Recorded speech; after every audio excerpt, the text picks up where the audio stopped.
కావాలి వ్యవసాయం మన భవిష్యత్ కోసం. నేను మీ ఆదర్శ రైతుని, మీకు అందుబాటులో ఉండే రైతుని. మీరు ఎవరికి ఆల్రెడీ థంబ్‌నెయిల్ చూసే ఉంటారు. ఈ థంబ్‌నెయిల్ చూసిన వెంటనే మీకు ఎవరికైతే అర్థమైపోయి ఉంటుంది. ఏమంటే మనం ప్రతిరోజు కష్టపడి అయితే పంట అయితే చేస్తాము.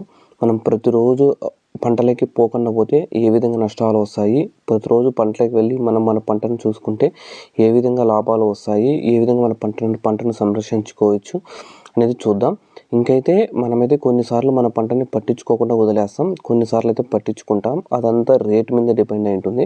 కానీ మనమైతే రేట్ల గురించి ఆలోచించకుండా మన పంటలో మనం అంత కష్టపడి ఇన్వెస్ట్ చేసినాము పంటలో కొంచెం సమయమైనా గడిపితే మన పంట ఆరోగ్యంగా పెరుగుతుంది. అలాగే మనకు కూడా ఆరోగ్యంగా అయితే ఉంటుంది మన లైఫ్ కూడా.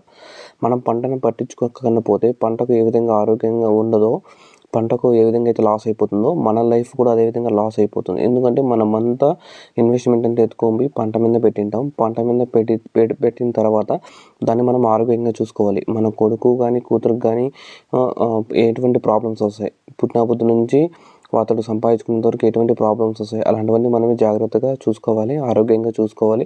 ఏ టైంలో ప్రాబ్లం వచ్చినా కూడా లేచి పరిగెత్తాలి. అర్ధరాత్రుల్లో కొడుకు కూతురుకు బాగాలేకపోతే హాస్పిటల్కి ఎత్తుకొని ఎట్లా పరిగెత్తారో మన పంటకు కూడా ప్రాబ్లం లేకపోతే మనం వెళ్ళి కెమికల్స్ కానీ, ఫర్టిలైజర్స్ కానీ, స్ప్రేయింగ్లు కానీ, డ్రిప్ మందులు కానీ అవి కూడా అయితే ఇవ్వాలి. ఎందుకంటే మన కన్న కొడుకు కూతురుని చూసుకున్నట్లయితే పంటను కూడా చూసుకున్నట్లయితే మనకైతే వస్తుంది. ఆ వీడియో కూడా అయితే ఇంకా దగ్గరలో చేస్తాను. అంతకంటే ముందుగా ఇవి మనం ప్రతిరోజు పంటను ఎందుకు పరిశీలించాలంటే దానివల్ల మనకి ఎంత లాభం ఉందో కూడా అయితే ఇంకైతే నేనైతే మీకు వివరిస్తాను. ముందుగా మనం పంటను ప్రతిరోజు చూడాలి. మనకు వైద్యం ఎలానో పంటను అలా ఆ విధంగా చూడాలి. చూస్తే ఏమవుతుందంటే మీరు ప్రతిరోజు మీ పంటలో 4 తావులన్నా తిరగాలి, 4 మూలలన్నా తిరగాలి, మధ్యలో అన్నా తిరగాలి. ఎటువైపున కానీ మీ పంటనంతా అయితే మీరు ఒక రౌండ్ అయితే తిరుక్కొని రావాల్సిందే. ఎందుకంటే మీరు పంటను అంత తిరక్కన్నా ఒక లైన్ చూసినారనుకో, ఈరోజు ఆ లైన్, రేపు ఆ లైన్, మర్నాడు ఆ లైన్ చూసినారనుకో, ఆ లైన్లో మాత్రమే మనకు ప్రాబ్లమ్స్ అనేవి తెలుస్తాయి.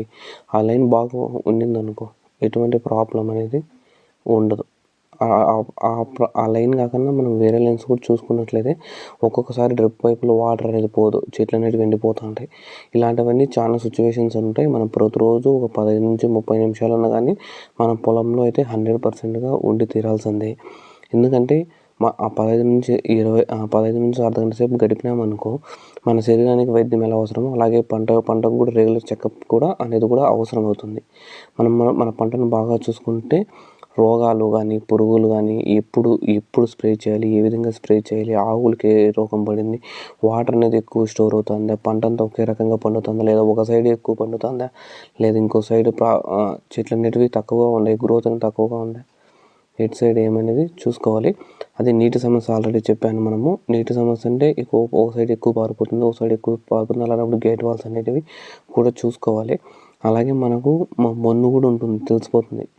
ఏ మన్ను కాడ ఎక్కువ పంట పండుతుంది, ఏ మన్ను కాడ తక్కువ పంట పండుతుంది అనేది కూడా అయితే మనకు తెలుసుకుంటాం. ఒక్కొక్క సైడ్ బంక మన్ను ఉంటుంది ఒకే జాగాలో, ఇంకో సైడ్ ఎర్ర మన్ను ఉంటుంది. మళ్ళీ మనం కొత్త మన్ను తోలించుకోవాలా లేదా అనేది కూడా అయితే తెలుసుకోవచ్చు. మళ్ళీ తర్వాత విత్తనాలు కూడా అయితే మనం చూసుకోవాల్సి ఉంటుంది. 2-3 రకాల పంటలు పెట్టుకోగలను. నేనైతే సాగులైన అశుతోష్ లైన్ సాగు అయితే మొత్తం నాటాము. ఈ విధంగా 2 విధంగా నాటుకోవడం ఏ విత్తనం ఏ విధంగా ఉండేది కూడా అయితే మన చేతుల్లోనే ఉంటుంది. మనం పండించే మనం సాగుకి ఏ విధంగా వచ్చామో అశుతోష్ కూడా అదే విధంగా ఇచ్చాము. అలాంటివన్నీ అయితే కూడా ఉంటాయి. మీరు ఆల్రెడీ కానీ మన పంట చూసినట్లయితే మీకు ఆల్రెడీ తెలిసిపోయింది. లాస్ట్ 2 or 3 టైమ్స్ మన వీడియోస్ కూడా మన ఛానల్లో అప్లోడ్ చేశాను.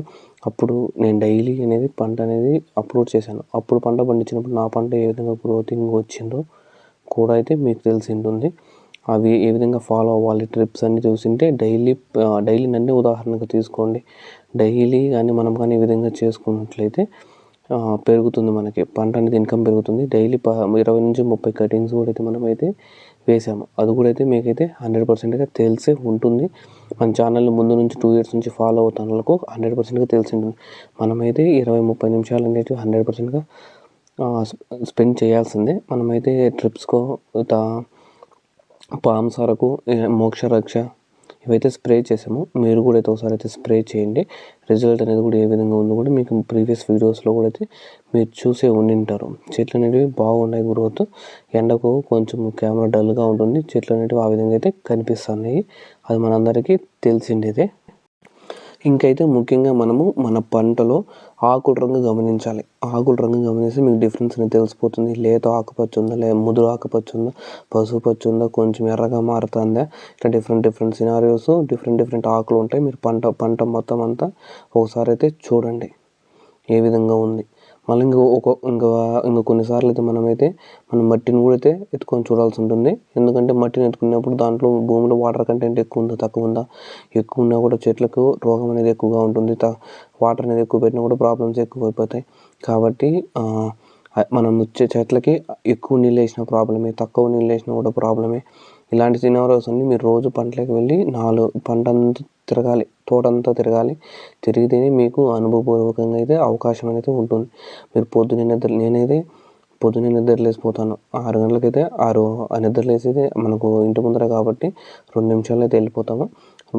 రోజుకు 10 సార్లు 15 సార్లు అయితే పోతాను. మనకేం పని లేదు. మనం పని సేద్యం కాబట్టి దాని మీద అయితే ఫోకస్ పెట్టుకోవాలి. దాని మీద అయితే పిచ్చి ఉండాలి. దాని మీద అయితే ప్యాషన్ కూడా ఉండాలి. మనం ఏ పని చేస్తామో దాని మీద ఉండాలి. వేరే పనులు ఇప్పుడు నాకు ఇది ఒకటే కాదు, సేద్యం ఒకటే కాదు, వేరే పనులు కూడా ఉంటాయి. అవన్నీ ఎన్ని ఉన్నా కూడా అది మీకైనా కానీ నాకైనా కానీ మనమంతా ఫస్ట్ ఆ టమాటా మీద ఫోకస్ చేసుకోవాలి. ఎందుకంటే ఎన్ని మాటలు చెప్పేసిపోయినా మనకు సంపాదించి పెట్టేది వచ్చి మన పంటే కాబట్టి దాన్ని అయితే గుర్తుంచుకోవాలి. మీకు వేరే దాని మీద డబ్బులు వస్తుంటే దాని మీద అయితే ఫోకస్ పెట్టుకోండి. నేను సేద్యం మీద నేను చెప్పను. మీకు ఇష్టం వచ్చిన దాని మీద అయితే మీరు చేసుకోండి. కానీ దాని మీద అయితే పిచ్చి ఉండాలి, ప్యాషన్ ఉండాలి. అలాగే మనకేమన్నా కానీ తెల్లదోమ కానీ, పచ్చదోమ కానీ, తామర పురుగు కానీ, ఎర్ర నల్లి కానీ, అలాగే ఆకుమచ్చ కానీ, నల్ల మచ్చలు కానీ, ఇలా ఏంటివన్నా ఉన్నాయి పంటలో ఉండేటివన్నీ మనమే చూసుకోవాలి. చూసుకున్న తర్వాత ఏ మందులు స్ప్రే చేయాలి, ఇప్పుడు స్ప్రే చేయాలి, పంట పురుగు అనేది ఎక్కువ కాకముందే మనమైతే స్ప్రే చేసుకోవాలి. ఎందుకంటే మనకు జ్వరం ఎక్కువైపోయాక మనమైతే ఖర్చు కూడా ఎక్కువైపోతుంది. జ్వరం తక్కువ ఉన్నప్పుడు మనము ట్రీట్మెంట్ ఇచ్చుకుంటే తక్కువలో అయిపోతుంది. సేమ్ ఆ విధంగానే మన పంటలకు కూడా అయితే ఈ విధంగా అయితే చూసుకోవాలి.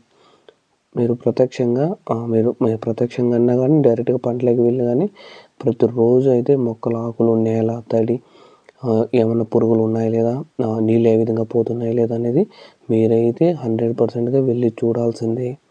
మీరు వెళ్ళి చూస్తేనే మీకు అనుభవం వస్తుంది. వేరే వాళ్ళను పట్టించుకుంటే మాత్రం 100%గా మనమైతే లాస్లోకి అనేది వెళ్ళిపోతాము. ఇది ఇప్పటి వరకు మీరైతే ప్రతిరోజు 15 నుంచి 30 నిమిషాల వరకు అయితే మన పంటలో ఉండండి. మీ పంట ఆరోగ్యంగా పెరుగుతుంది. అలాగే ఏం స్ప్రే చేయాలి, ఏం డ్రిప్ మందులు చేయాలి కూడా అనేది కూడా తెలుస్తుంది. మీకు తెలియకపోతే కామెంట్ చేయండి. లేకపోతే స్క్రీన్ మీద ఉన్న నెంబర్ కూడా కాల్ చేయండి. మనమైతే ఎనర్జీ ఫ్లో ప్లస్ వదిలినాము. మీకు కూడా కావాలనుకుంటే స్క్రీన్ మీద నెంబర్ కాల్ చేయండి. మీకైతే డెలివరీ అయితే కూడా ఇస్తాను. ఇంకేమన్నా మీకు డౌట్స్ ఉంటే కూడా పింగ్ చేయండి. నేను మీ ఆదర్శ రైతుని, మీకు అందుబాటులో ఉండే రైతుని. ఇంకేమన్నా ఉన్నా కూడా అయితే చూద్దాం. ఇది ఇప్పటివరకు మనమైతే కట్లు కట్టేసాము. ఇంకైతే పురి కట్టాలి, తొగిస్తున్నాము. గడ్డి ముందు అయితే కొట్టడం లేదు. తొగిచ్చి చూద్దాం ఏ విధంగా వస్తుందో పంట అనేది కూడా అయితే మీకైతే తెలిసిపోతుంది. డైలీ వీడియో వస్తుంది కాబట్టి ఏ విధంగా గ్రో అవుతుంది, మీ పంటకు నా పంటకు డిఫరెన్స్ ఏమి, నావు బాగా వస్తున్నాయా, మీవి బాగా వస్తున్నాయా ఒకసారి అయితే అంచనా వేసుకోండి. అది ఇప్పటి వరకు అయితే థ్యాంక్ యూ ఆల్ ఫార్మర్స్.